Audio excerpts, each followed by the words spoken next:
Good evening, everyone. It's a great pleasure to have you all here for the fourth in a series of 5 in our inaugural Sophia Lecture series, where we have the great honor of having Professor Douglas Hedley of the University of Cambridge giving us a very provocative series of interventions on the whole concept, idea, and study of play. Play in all of its forms. We've heard him approach this already philosophically, culturally, in some sense neurologically, evolutionarily, through language in the second lecture, and in the third, most recent lecture, that deep probing of the relation between conscious and unconscious, the depths of the soul, you might say. He's been encouraging us to think about poetry and the way, as he said last time so beautifully, the capacity of poetry to ambush the heart, the capacity of the metaphorical to help us attain a kind of unity amidst the flux and alienation of time and change.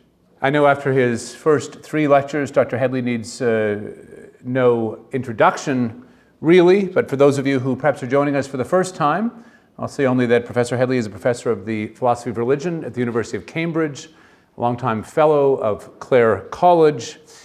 He is best known, I think, as a scholar for his trilogy on the imagination, the iconic imagination, sacrifice imagined, and living forms of the imagination. Tonight, we will hear his 4th of 5 lectures on play in all of its forms. And I know you, like me, are on the edge of your seat. Please join me in welcoming Professor Hedley.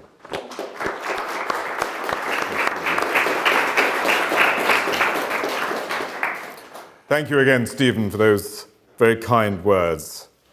Last week, we considered the psychological dimension of play. Now we turn to the aesthetic. Erasmus Darwin whimsically observed that the appreciation of the cat is the beginning of the aesthetic. What, if anything, links the domestic cat to those 1,000 ships sailing to Troy for Helen, or the 23-year-old Goethe in 1773 admiring the Cathedral of Strasbourg, or a countryman relishing the sight of a covey of partridges? What is the philosophical significance of a work of art, the experience of beauty, or the cultivation of taste in human life? Why are paradigmatic artworks like a building by Palladio, a play by Shakespeare, a painting by Cézanne, a remarkable landscape important? Philosophers have long discussed the idea of a hierarchy of the arts and the relationship of art to truth, science, or ethics.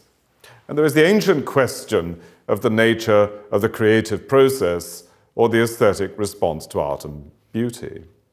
But more recently, there has emerged a widely documented crisis of aesthetics.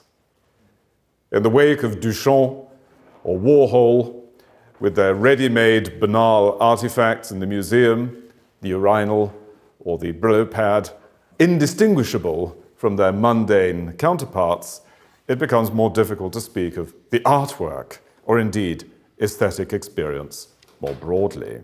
Now, we will observe that aesthetics is a fairly recent subject, and that ancient philosophy is preoccupied primarily with the idea of the beautiful.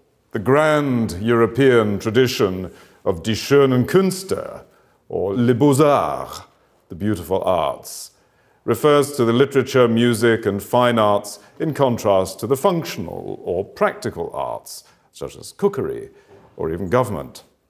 And it's implicit in this terminology that there's a more generic sense of art lying behind the conventional idea of the fine arts or theories of aesthetics that emerged in the 18th or 19th century. The Latin word ars connoted skill or craft, even character. And it's used to translate the Greek techne. Of course, the Romans and Greeks did not possess a specific term for the fine arts in the contemporary sense. And there's a sense in which the language of ars or techne has a pragmatic or technical overtones lost in the modern English fine arts. Aquinas defines art as the proper understanding of making. Ars est recta ratio factibilium. The erosion of the structured cosmos of the ancient Greeks and the hierarchical universe of medieval scholasticism with the new science, of which Pascal said, "The eternal silence of these eternal infinite spaces terrifies me. Le silence éternel de ces espaces infinis m'effraie," shattered the confidence with which philosophers could think of art as imitating nature. Or perhaps the imagination of the modern period, freed from ancient shackles, could explore the new cosmos with a freedom inconceivable for the ancients. Is the creative aspect of aesthetics, the aptitude for creating alternative worlds, the making of the artists, and also the receptive side of an audience distinctively modern? Well, Plato's Republic, Aristotle's Poetics, Horace's Ars Poetica belong to the canon of philosophical consideration of the nature of art and beauty. And hence, reflection about the nature of art belongs to the warp and woof of Western thought. This is perhaps not surprising, since both art and philosophy have a deeply intentional and reflective quality. The artist must intend to create a work, and that intention is part of a desire to represent or mirror the world. And philosophy has been concerned with aesthetic questions since its inception. Homer was the great teacher for the Greeks, and the works of Hesiod, Pindar, the tragic poets, raised profound questions for inspiration. There was indeed often implicitly an aesthetics of nature within such considerations. So the Aristotelian Thomistic adage that art imitates nature, ars imitator naturam, implies the beauty of the cosmos is presupposed in that very word cosmos itself, with its connotations of order and ornament. Winckelmann's noble simplicity and tranquil grandeur, edle Einfalt und stille Größe, was an idealized version of the Greek legacy. Of course, it was one of the achievements of Nietzsche to challenge this neoclassical perception of Greek aesthetics, and with his recognition of the disturbing and often ugly Dionysiac aspects of the Greek aesthetic inheritance. But the Platonic, or more accurately, Neoplatonic theory of art and beauty, in which art is no mere counterfeit of the empirical world, but a disclosure of its hidden truth, has persisting power. The 20th century German philosopher Ernst Cassirer writes, "It is not too much to say that basically all systematic aesthetics that has ever emerged in Western philosophy has been and remains Platonism. Wheresoever in the passage of centuries there has been the attempt to find a theory of art and the beautiful, the perspective is directed, as if under an intellectual imperative, again and again, towards the concept and terminology of the idea, and then, as later progeny, the concept of the ideal emerged by its side." Now, if this thesis about the particular significance of Platonic aesthetics is true, then the religious significance is also clear.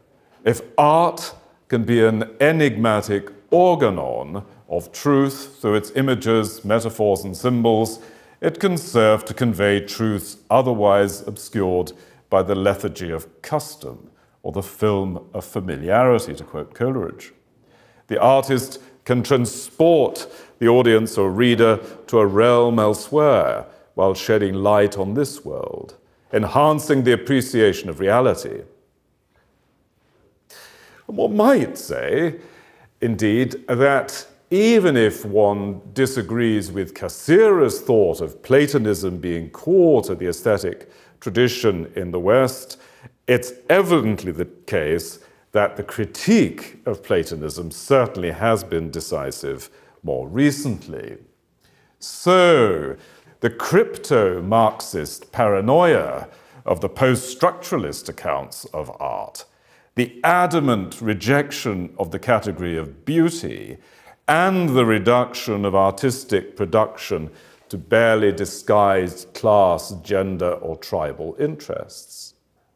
And perhaps the account of art as emerging from evolutionary psychology, where sexual selection is foremost in accounts of artistic activity, or other aspects of evolutionary adaptation are deployed to explain art, i.e., virtuosity or conspicuous extravagance, as indexes of status and thereby genetic fitness. Johann Hausinger, in his Homo Ludens, makes a brief attempt to identify two forms of play. It says either as a contest for something or a representation of something. So contest and representation. Now play, you could say, for the post-structuralists, is a constant play of signs in fluctuating cultural, historical milieu, in which truth is merely the dominant discourse. I'll give you an example from Derrida. I hope the experience won't be too bruising. Anyway, he cites Nietzsche as the source for his thought on play. And here's Derrida. Turned towards the lost or impossible presence of the absent origin, this structuralist thematic of broken immediacy is therefore the saddened, negative, nostalgic, guilty, Rousseauistic side of the thinking of play, whose other side would be the Nietzschean affirmation. That is, the joyous affirmation of the play of the world and of the innocence of becoming, the affirmation of world of signs without fault, without truth, and without origin, which offered to an active interpretation. This affirmation then determines the non-center otherwise than as loss of center, and it plays without security. Well, I won't try to explain that, but you get the drift, right? So it's the play of indeterminacy, right? So in opposition to the Platonic arche, here we have radical skepticism. Or Judith Butler's notion of gender performativity, which of course everybody here will be familiar with at Ralston. This is the social constructivist notion of, in particular, the feminine identity. Life itself, for Butler, is an aesthetic play. She says gender is the stylized repetition of acts through time. Gender, according to Butler, is not stable, but produced through time, particularly behavior. The masquerade or the mask would be an example of this post-structuralist appropriation of the play theme. So here you can see the mimetic element of play is paramount. The evolutionary psychologists, by contrast in a way, stress the significance of contest, what Hausinger calls the agonistic dimension of play. Here art is explained as the adaptation to the environment or byproduct of these adaptations.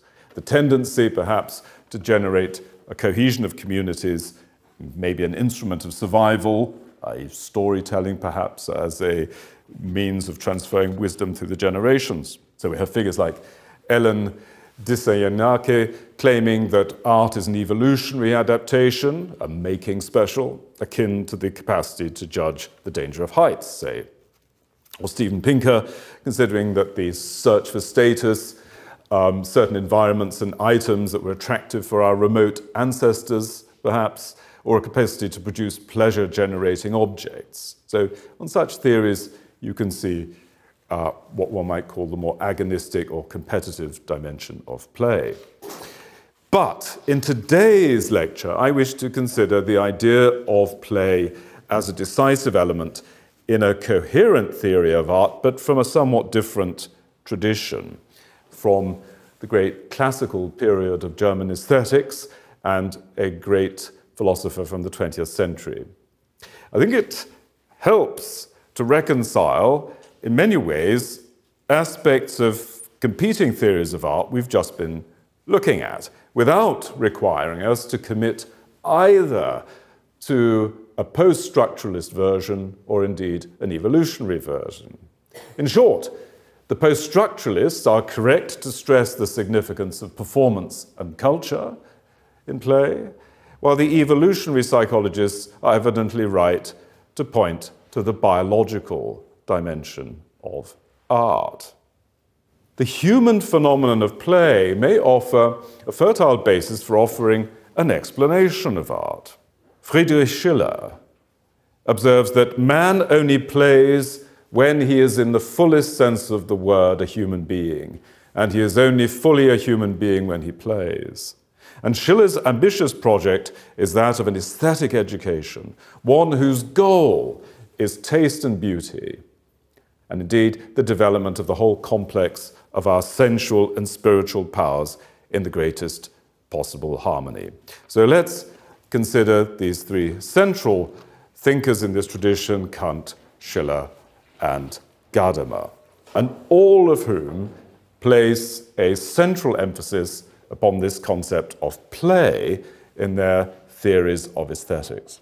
We saw last week that the stress upon beauty and the soul's longing in the Platonic tradition was a decisive factor in the 18th century. And we saw that in relation to Shaftesbury and the notion of the daimon or the genius. Now, Kant is in some respects an unlikely candidate as a great aesthetician. But Kant's critique of judgment is one of the landmark texts in the field. Kant, so his dates obviously are 1724 to 1804, claims that every art presupposes rules which are laid down as the foundation which at first enables a product, if it is to be called one of art, to be represented as possible. Fine art, for Kant, is the productive power of genius, the favored child of nature, i.e., a creativity which transcends any rule-determined activity. Now, this stress upon genius exerted a profound influence on subsequent theorizing. And of course, as we mentioned last week, it has its roots in the idea of the rhapsode, the inspired artist, and indeed the daimon. Now, Kant defines beauty as purposiveness without purpose, targeting utilitarian and reductionistic accounts of the experience of beauty. And another key aspect of his legacy is the stress upon the fact that aesthetic judgments are disinterested. But perhaps the most significant Kantian contribution, however, is the claim that aesthetic judgments have universal validity on the one hand, and yet on the other, they have a non-cognitive nature. So aesthetic pleasure has a subjective universality because beauty demands general and not merely isolated or arbitrary agreement. Lacking concepts, this is key for Kant, aesthetic judgments remain suspended between the imagination and the understanding. So he's rejecting the ancient adage de gustibus non est disputandum, tastes cannot be disputed. And in fact, he writes, and here's some lines from Kant, the imagination as a productive power of cognition is very powerful in creating another nature, as it were, out of the material that actual nature gives it. We entertain ourselves with it when experience becomes too commonplace, and by it remold experience. Indeed, always with analogical laws, but yet also in accordance with principles which occupy a higher place in reason, laws too which are just as natural to us as those by the understanding. Thus, we feel our freedom from the law of association, which attached to the empirical employment of association, so that the materials supplied to us by nature in accordance with this law can be worked up into something different, which surpasses nature. Furthermore, he writes, such representations of the imagination we may call ideas, partly because they at least strive after something which lies beyond the bounds of experience, and so seek to approximate to a presentation of concepts of reason, intellectual ideas, thus giving to the latter the appearance of objective reality, but especially because, and this is the crucial point, no concept can be fully adequate to them as internal intuitions. The poet ventures to realize, to sense, rational ideas of invisible beings, the kingdom of the blessed, hell, eternity, creation, etc. Or even if he deals with things of which there are examples in experience, i.e. death, envy, and all vices, also love, fame, and all the like, he tries by means of imagination, which emulates the play of reason in its quest for the maximum, to go beyond the limits of experience and to present them to sense with a completeness of which there is no example in nature. This is, properly speaking, the art of the poet, in which the faculty of aesthetical ideas can manifest itself in its entire strength. But this faculty, considered in itself, is properly only a talent of the imagination. In this passage, Kant presents the imagination of the poet as a great power to create another nature, free from the law of association, i.e. what Coleridge in a way calls fancy. In this manner, the poet is able to furnish a sensible dimension for the ideas of reason and to discuss themes and aspects of an invisible world. So the poet here is a second maker, a just Prometheus under Jove, as Shaftesbury put it. The poet imitates ideal forms through the imagination. And note that such representations of the imagination we may call ideas, partly because they at least strive after something that lies beyond the bounds of experience, and so hence approximate to the presentation of concepts of reason. So here Kant is linking the imagination to the ideas of reason. The poet, through the imagination, makes invisible ideas sensible and presents the transcendent in discernible form. So this is characteristic of Kant, both insisting on the limits of knowledge and yet gesturing beyond these limits. Judgment is a faculty that mediates between knowledge and morality. Yet, he's insisting that art bears no evident relation to truth. And this apparent subjectivization of art in Kant has provoked the criticism of many commentators since. And we'll see that Gadamer is particularly animated about this. But as we've seen, the aesthetic is an element in this idealistic dimension of Kant's philosophy, since it reveals a bridge between the theoretical and the practical. Remember, the first critique is about nature, the second critique is about freedom, and the third is meant to mediate between these two. So the work of genius exhibits the purposive substrate of nature symbolically, he says. Beauty becomes a symbol of morality. Imagination furnishes a bridge between the seen and the unseen and helps to straddle science, morality, and aesthetic experience. Let us now turn to Schiller, 1759 to 1805. Now, he was a critical pupil of Kant. He was also a major poet and playwright in the wake of the French Revolution, and much admired by Beethoven, of course. You might say he's the poet of rational revolution, if that's not too much of a contradiction in terms. He was a surgeon's son and a product of Württemberg and the reactionary environment of southwest Germany at the time. Also, it was a period of Germany adjacent to the French border, and he was deeply shaped by the euphoria of the French Revolution. And what we find in Schiller's great letters on the aesthetic education of man is a Kantian transcendental deduction of the aesthetic. Humanity, according to Schiller, is conscious of straddling the normative and the empirical. As human beings, we encounter both moral truths and empirical truths. Our lives as human beings are constituted by both the facts of sensible existence and what he calls normative laws. Faced with the variety of the world, and yet the unity of the self, the resolution of these contradictory forces is to be found in play. Now, as in Kant, there's a pronounced dualism between intuition and concept, body and mind, nature and freedom. But it's in the aesthetic realm, according to Schiller, that we become ourselves. So he differs from Kant insofar as Kant maintains a distinction between the realms of pure reason, practical reason, and aesthetic judgment, whereas Schiller proposes a reconciliation of these opposing forces in the aesthetic domain of play. One example he gives is of the timelessness that one encounters in forms of play, as opposed to the tedium of chores.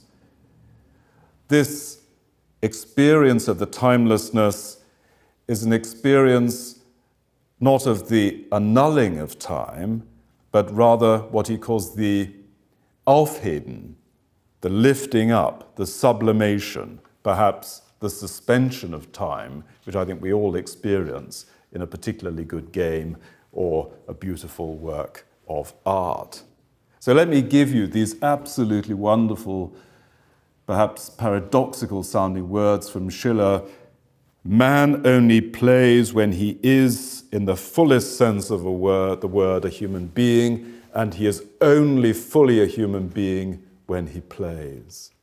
This is because play mediates the sensuous and the rational, the sensible and the intellectual. The play impulse, what he calls the Spieltrieb, mediates and unifies. And he also has a theory of beauty here. Beauty is the product of the interaction of the sensible and the rational. Now, he's conscious that this might be regarded as frivolous.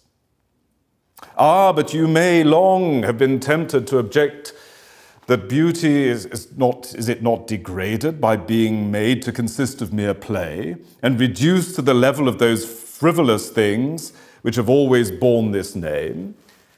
Does it not, he says, belie the rational concept as well as the dignity of beauty, which is, after all, here being considered as an instrument of culture, if we limit it to mere play?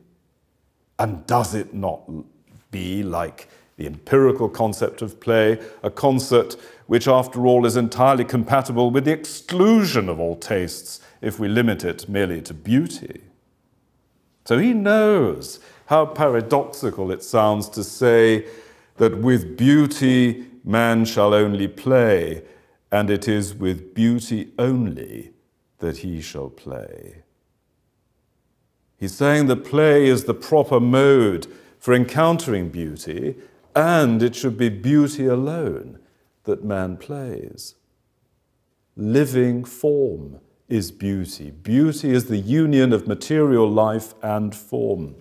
Here he uses the image of the, quote, superb countenance of Juno as an instance of beauty.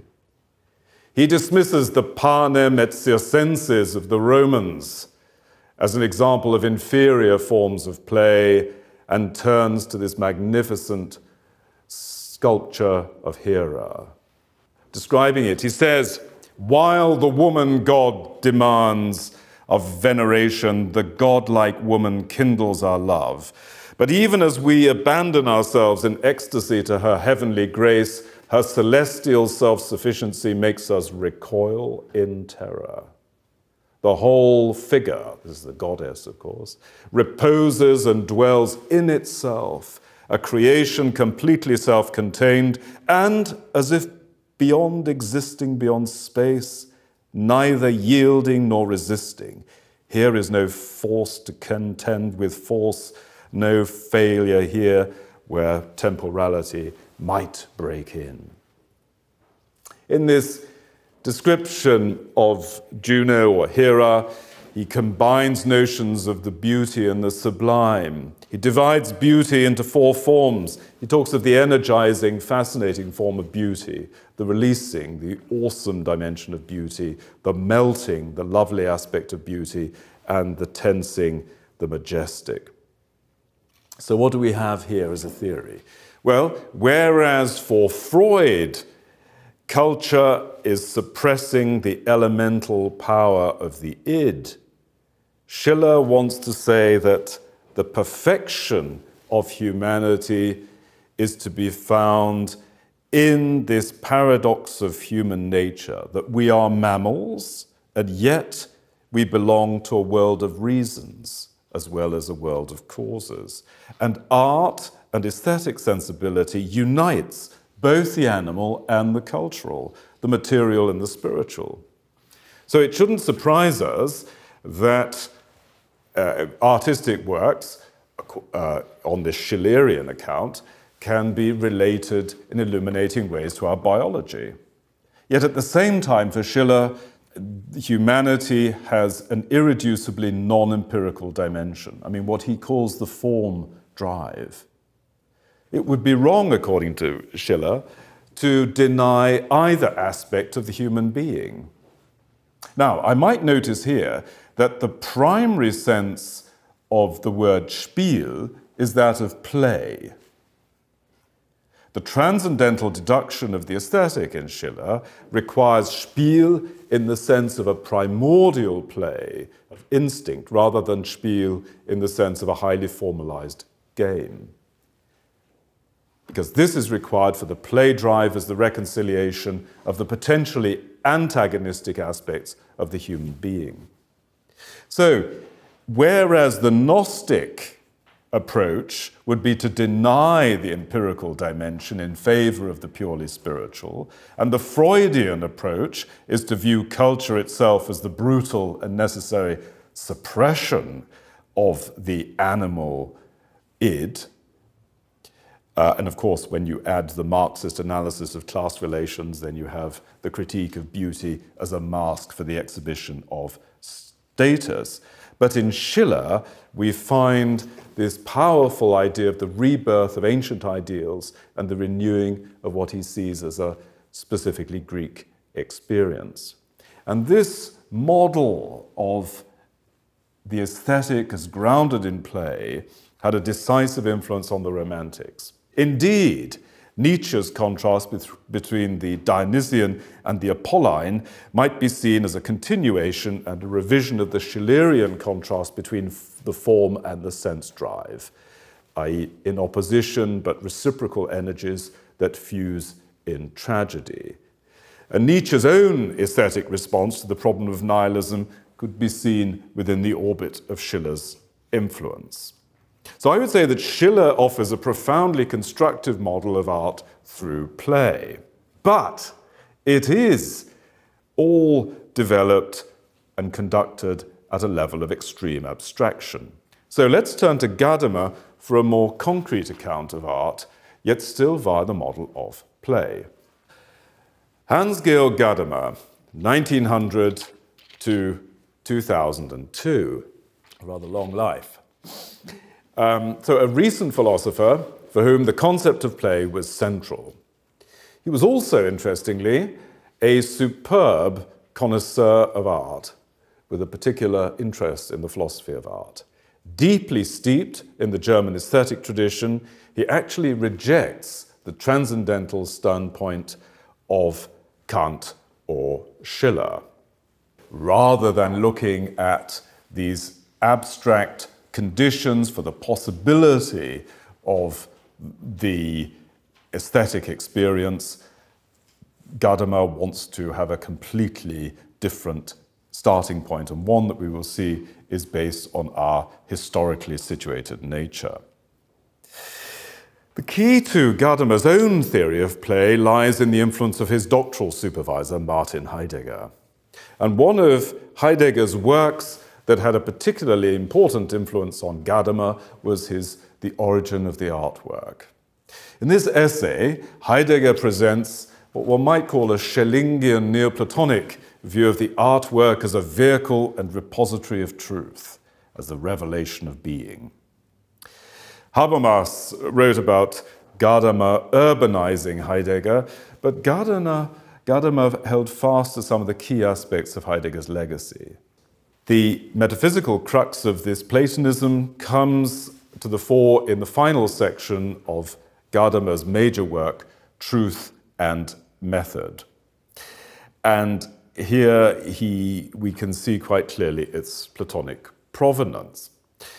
But despite this, he's bound to a critique of what he perceives as the inadequacy of the Romantic and the Kantian legacy, with its subjectivism and the cult of genius.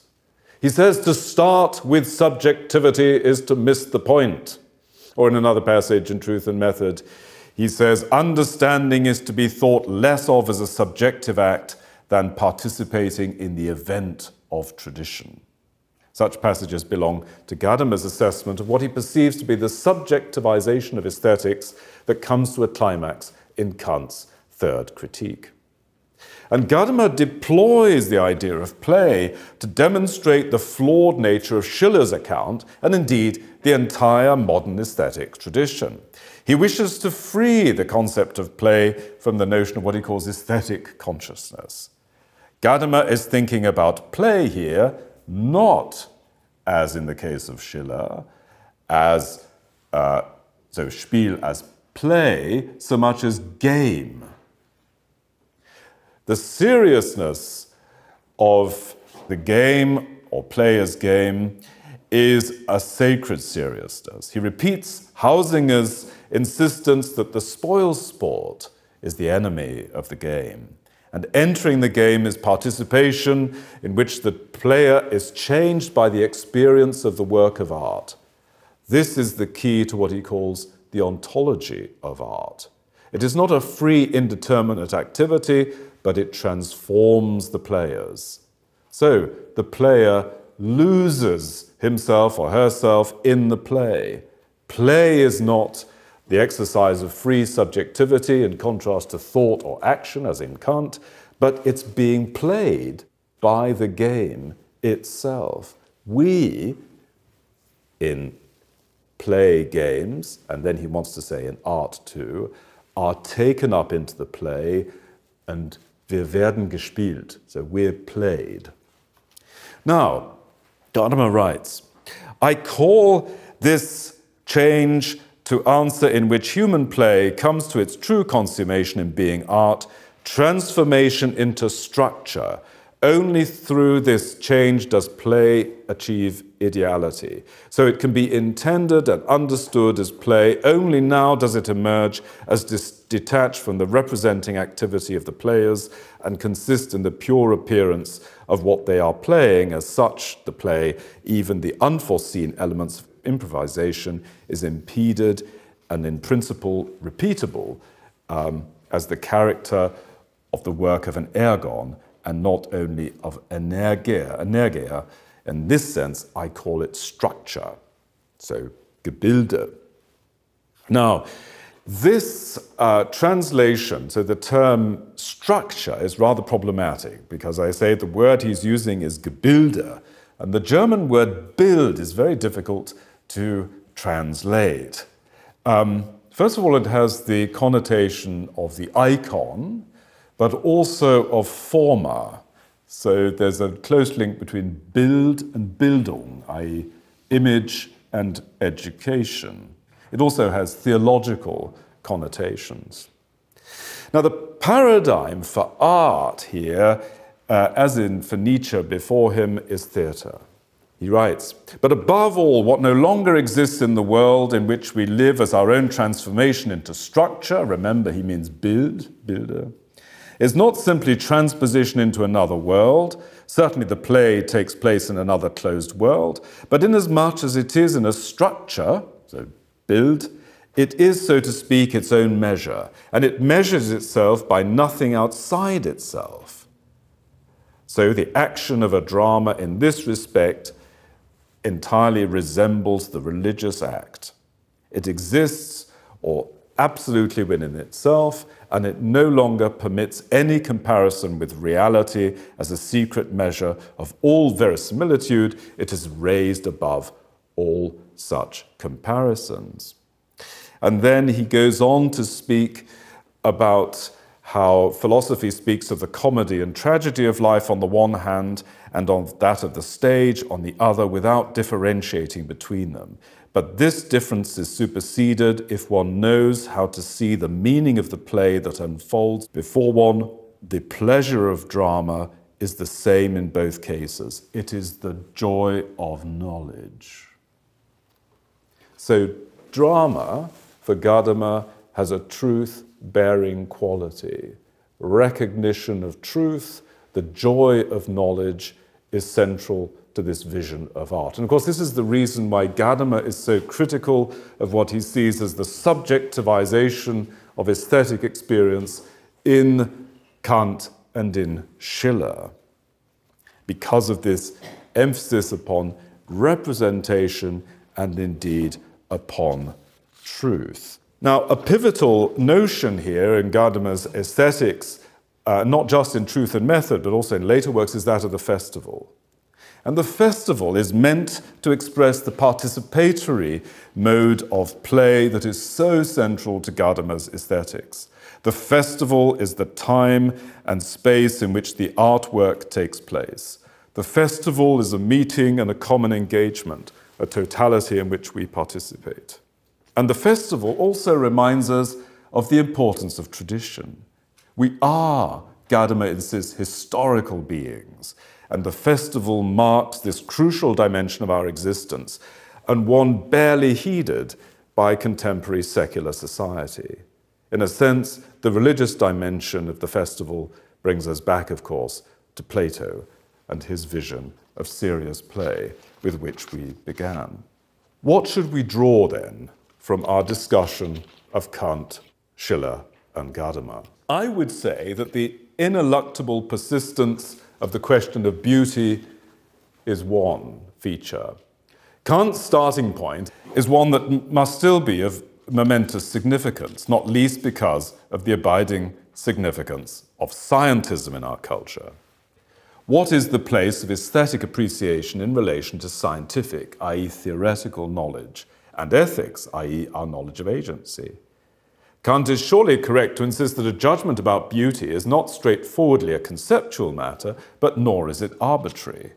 To claim that X is beautiful is to claim universality to a judgment.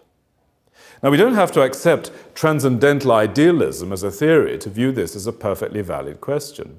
And moreover, the idea of the free play of the imagination as furnishing a bridge between the realm of facts and ethical value, and beauty as a symbol of morality, is a powerful explanation of the power of art.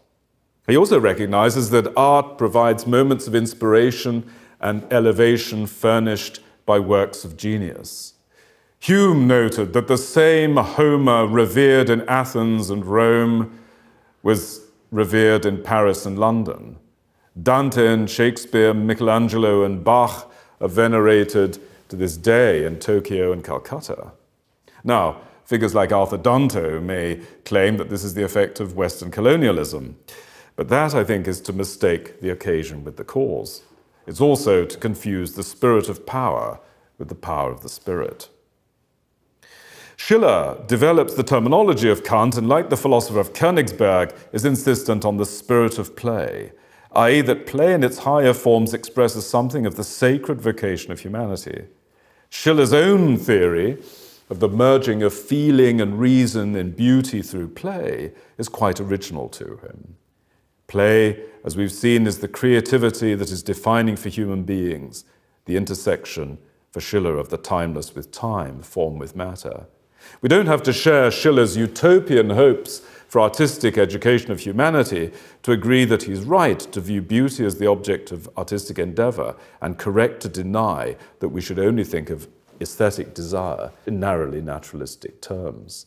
Artistic play with beauty is, of course, linked to impulses of the human animal, the erotic longings, the cravings for immediate delight, but the great artwork is also the fusion of the material and the spiritual dimension of human beings.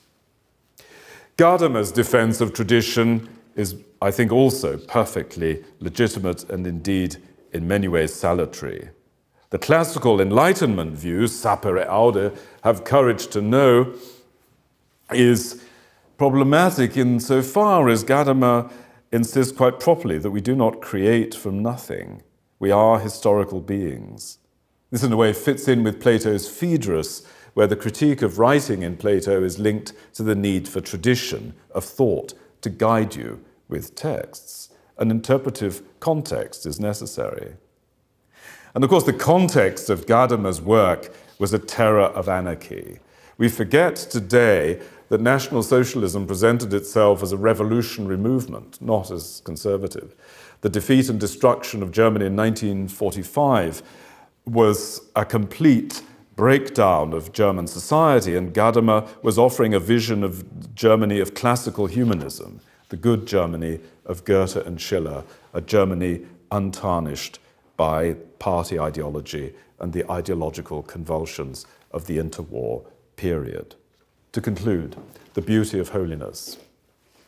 The key to this discussion of play has been the idea of beauty. For a century or so, the link between beauty and art has been repudiated or even ridiculed. The mystery of to kalon or pulchritudo, of beauty itself, which philosophers and theologians traditionally saw as the core of aesthetic experience, has been rejected by modern artists and philosophers. The playful aspect of traditional architecture was often motivated by the love of beauty. John Ruskin's description of the Gothic style knows both the religious and the playful dimension of it. It's hard to think of modernist brutalism as playful. And indeed, the playfulness of postmodern architecture is only playful in an ironic, mocking sense. Our reflections on Kant, Schiller, and Gadamer have shown that there are considerations about human nature, beauty, and art that cannot be resolved into matters of mere convention or nature. The human sense of beauty is ultimately neither an elaborate masquerade nor sublimated sexual energy, even if doubtless both are present. Rather, as Kant tells us, beauty straddles symbolically truth and goodness through the play of imagination. In this play with beauty, as we learn from Schiller, our animal nature is reconciled, however fleetingly, with our spiritual personal being. And as Gadamer quite rightly insists, we participate in a great artwork, music, painting, poetry, and as participants we are taken into the game itself, the magic circle, or the enchanted space of the festival. The critic may grumble at this point, but what of the profound rivalry between religion and art? The Reformation, for example, was marked by much violent iconoclasm. Yet, even Luther was an enthusiastic musician, and music, of course, has played a particularly potent role in Lutheranism. And even the Reformed tradition of Protestantism exhibits a striking appreciation of the aesthetic. Think of John Milton. The Psalms, traditionally ascribed to the minstrel king David, have played a key role in Christian worship. And the use of art in the representation of the sacred is a feature common to various religious traditions. Hausinger writes, "In the enjoyment of music, whether it is meant to express religious ideas or not, the perception of the beautiful and the sensation of holiness merge, and the distinction between play and seriousness is whelmed in that fusion." Further, if sacred art is a coherent notion, what are the justifications for it? As we've said, there's a long-standing rivalry between art and religion about the representation of the invisible through the visible. In some respects, this rivalry has been intensified by the phenomenon of secularization in the Western world. From Dutch portraits and landscapes to Andy Warhol, it's not evident that art needs to have any relation to the sacred. The eminent German art historian Hans Belting, in his work Likeness and Presence, a history of the image before the era of art, sees the age of art as precisely the period emerging from the breakup of Christendom after the end of the Middle Ages and the Reformation. And of course, at least Since the work of Max Weber, the artist has been viewed in terms of processes of rationalization and disenchantment of industrial societies. Frequently, the artist is viewed as a beneficiary of the progressive emancipation of this cultic and liturgical world. The gradual transformation or transfiguration, one might say, of the artist from an artisan into a quasi-prophetic figure in European Romanticism, and the reaction against it is a matter of great cultural interest and inextricably linked to the vexed and complex question of secularization. Yet aestheticians from Winkelmann to Ruskin point to a profound link between art and religion, however puzzling the romantic apotheosis of art may seem to the pre-modern or the contemporary mind. The awareness of sacred beauty is fundamental for most of the great religions. There's a particularly significant strand of aesthetics, for example, in Indian philosophy, the notion of rasa. It's a polyvalent term, often translated as taste. You might think here of the Shiva statue, the great cosmic dance of Shiva, the divine energy creating or sustaining the universe. Islam is very critical of the poets, but in Islam, the city and the forms of architecture form part of a theological aesthetic, albeit of a rigorously non-representative kind. And in the Christian tradition, knowledge of the divine is conveyed through images culled from the material world. Can an invisible, non-material deity be intelligibly conceived of as absolute beauty? And how can this transcendent spirit communicate with a finite, sensible world? Aquinas presents God as an artist, as a maker. God, who is the first principle of all things, is compared to creatures as an artificer to artifacts. And Coleridge presents poetry as a dim analogue to creation. He's drawing on a speculative tradition of God as the supreme artist, in which the invisible presence of the divine in the cosmos can be opened up by the artist. The play of imagination is the soul's special vehicle.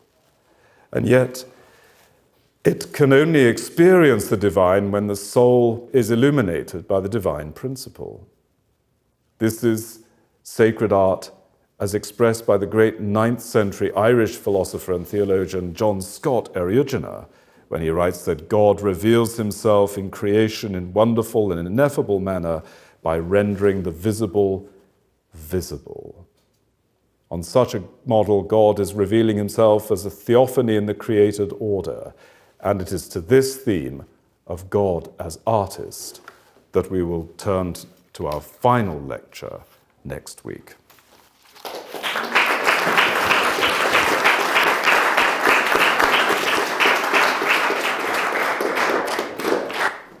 Actually, this question came to me 2 weeks ago, or the idea of it came to me 2 weeks ago. And I was going to ask before I did the question, we are certain there is no more inquisition and no more drawing of quarters and etc. Because I think at one time this might have been, my question might be in there. But especially towards the end of your talk, I think I'm within the realm of reality and maybe religious truth. My question, 2 questions, and I think it may have been almost answered already. Can the Holy Trinity be considered God's playground?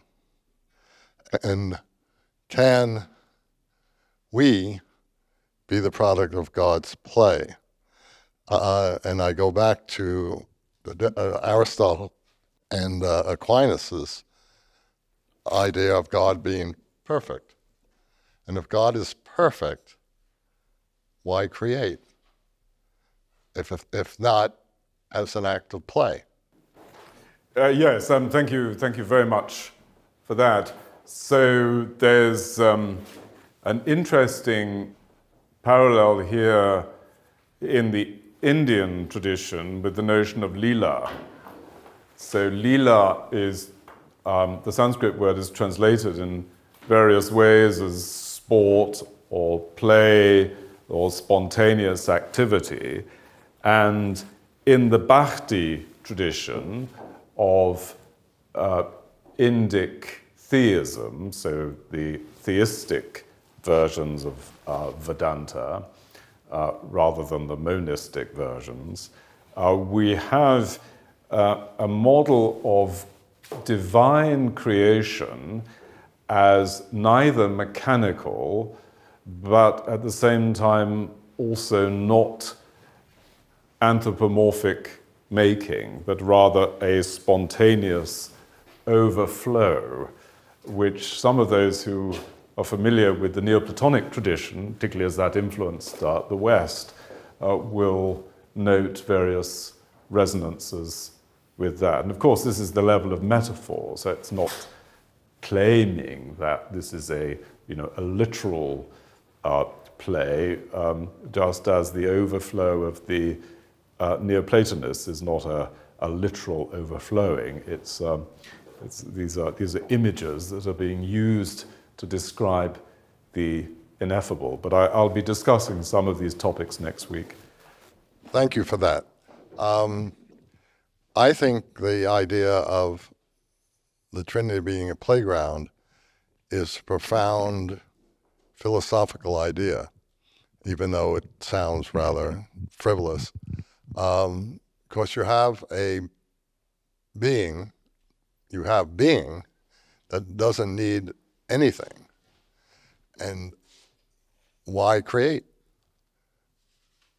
Why would these three persons in one God, they don't need anything. They don't need us, they don't need the angels, they don't need anything. And suddenly there's creation. And I'm thinking it was the divine equivalent of human play.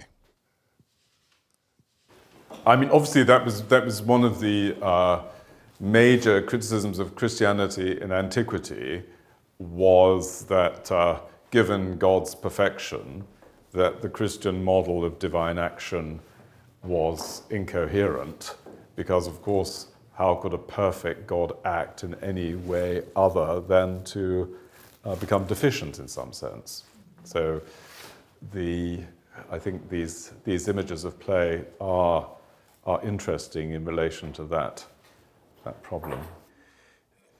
Is there a sense in which suffering is, if not necessary to beauty, strictly speaking, in some sense that it is part of or necessary to the kind of play that is right to the most serious of things? So I'm thinking, to pick up on this last question, if one thinks of the spirituals, for example, which are in a way the articulation of a kind of spiritual longing of an enslaved people, clearly amongst the most beautiful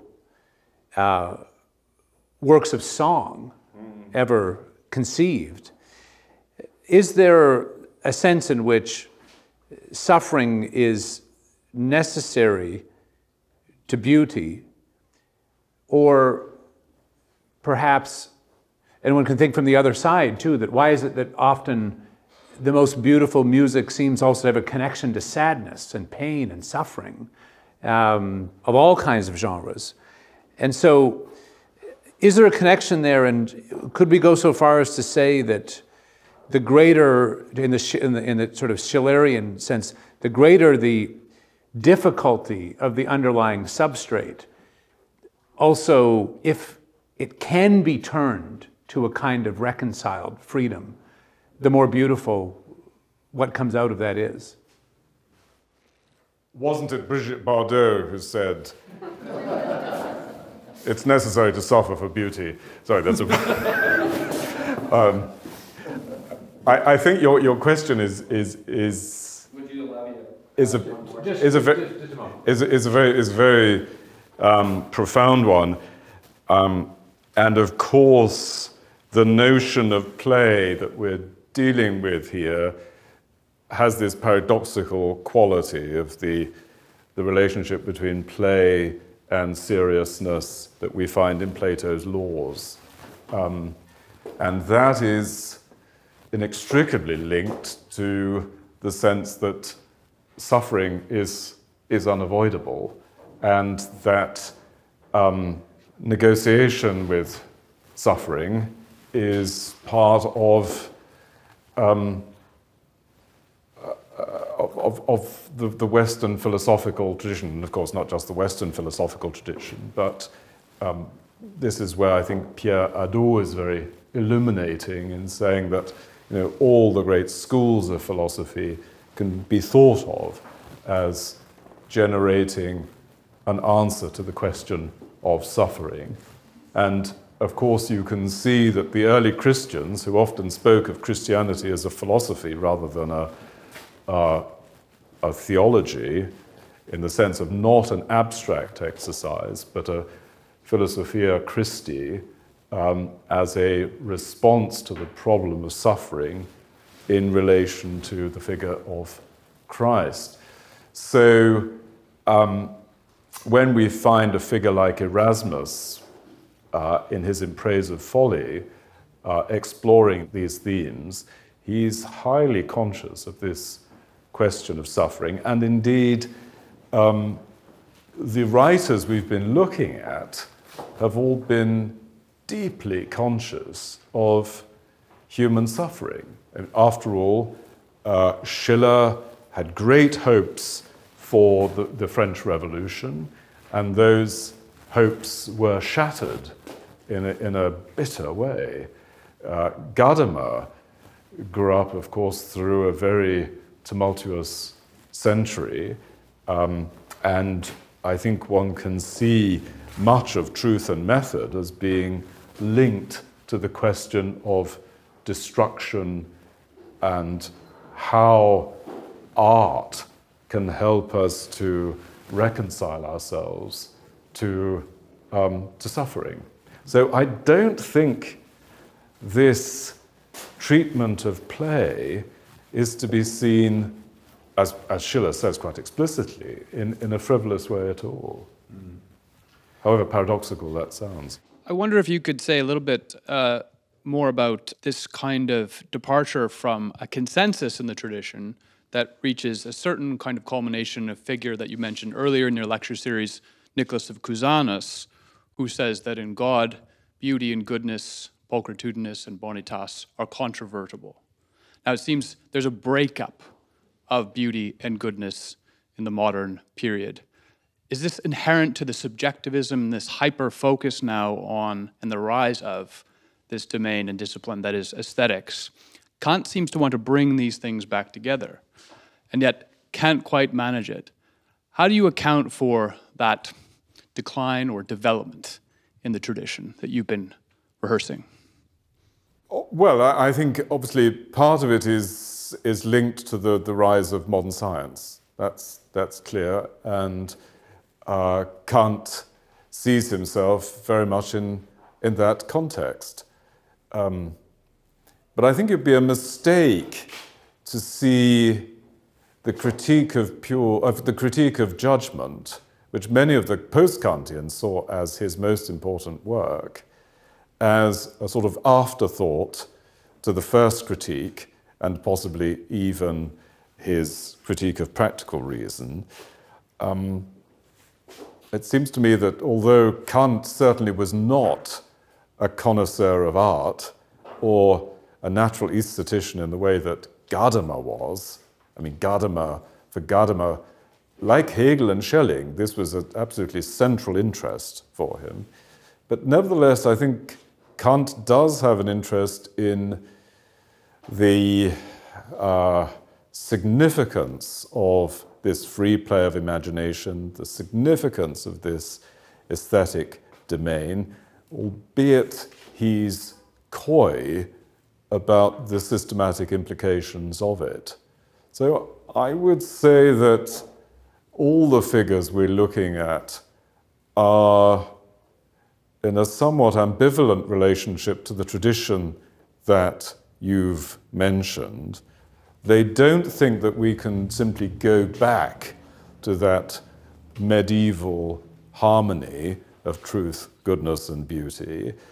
and yet they feel there's something right about that identification that they want to retrieve in the modern world. And I think that's still very much a task for us. I mean, it just is extraordinary how arid and vacuous a lot of theorizing about aesthetics is, I'm afraid. And not least, what's really striking is the absence of the concept of beauty. I want to talk about play on the playground. On the playground, you have all the evidence of play that you discussed, the poetry, the music, the, I don't know, strategies that you can come up with. And I am concerned, and I wondered if you were, about the removal of play from the school day. I have read that many schools have eliminated recess. They've shortened the lunch hour to about 15 minutes. And I found the playground very exciting. I loved going out there. It had, play, all kinds of play. Is this happening in England, that recess is being taken away from the children? It would be hard for me to give a sociologically accurate account. I mean, I mentioned the coddling argument that indeed, because children in the Western world have been overprotected, partly because of fear of letting them outside, and that this has affected the development of young people even at the university stage. So this is the argument that one of the reasons for the increased nervousness of students and the desire for safe spaces at university level is that they haven't been confronted with the sort of rough and tumble of play that helps the young person to develop a certain resilience. It is certainly very interesting that it's clear that psychologically play is essential for the development of the mature, responsible adult. And it would seem that disturbed adults often have had some problem at an early phase, and often a problem in relation to play. The interesting thing, it seems to me, is that is this rather intriguing psychological fact of any relevance to the sort of phenomena that are really rather intriguing in human adult experience? I mean, just think about the significance of sport in human life, or to take Schiller and Gadamer's favorite example, the theater, or for that matter, the cinema. I mean, that moment of the suspension of disbelief, that play experience that is such a central part of our culture. I mean, after all, tragedy was regarded as the great art form, and it took a long time for the novel in the West to be regarded as remotely serious. It was evidently tragic theatre that was the great form. But why? And I think that's this is an intriguing question. And I think in many ways Gadamer has something interesting to say about it, that we're very peculiar animals, obviously. We are animals, but very strange animals. And the fact that we are self-conscious, aware of ourselves in the way in which no other animal is, means that to have a mirror of these complexities, to be able to see, to use a few examples, jealousy in Othello, or to see parent-child relations in King Lear, or to see ambition in Macbeth, in a way is a mirror of certain aspects of our own psyche or the world that we see around us that is often very difficult to penetrate. But seeing it in the theatre is a way of articulating these realities in a very powerful way through the play of imagination. So it's this paradox, I'd say, of seriousness and play, of paideia and spudeia, of this dialectical relationship between seriousness and play that goes back to Plato's law. I was really interested in the Schiller line about the suspension of time that comes with play. I was thinking about its association with the other line about when we play, we're most fully human. Yes. Is there a point about time and the way that we normally perceive it that play rehabilitates? I mean, it's an extremely dense text. I mean, Schiller is writing in this transcendental mode, right? So it's not a gentle read. And part of it is this sort of opposition of basically what he calls the form drive and the sense drive. He sometimes called the stuff drive. And it's basically this thought that we are material beings, of course, animals, but we also have minds. Now, he has this very interesting thought about what he calls the person. So the person, and of course, the very concept of the person is derived from the word for the mask, but the person he sees as linked to the spiritual and to the eternal, in the sense that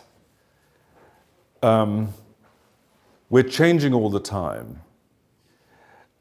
We know that biologically. Our cells are replicating themselves. We are, of course, aging. We are developing over time. And yet, we have this very powerful intuition about being the same person. And this tension between the evident shifts that we endure as physical items, and yet this powerful sense of identity, of me being me, throughout, is what he's talking about in terms of this contrast between the eternity and the temporal. Now, he thinks that in play, and again, paradigmatically, the play, we have this suspension of flux, so that time, as it were, it has to be a good play, I suppose, seems suspended. That's the context of it. But the broader background is this tension between these contraries that are resolved in play. I cannot wait to see how Professor Hedley is going to bring all these themes together for us next week in his final lecture. Please join me in thanking him for tonight.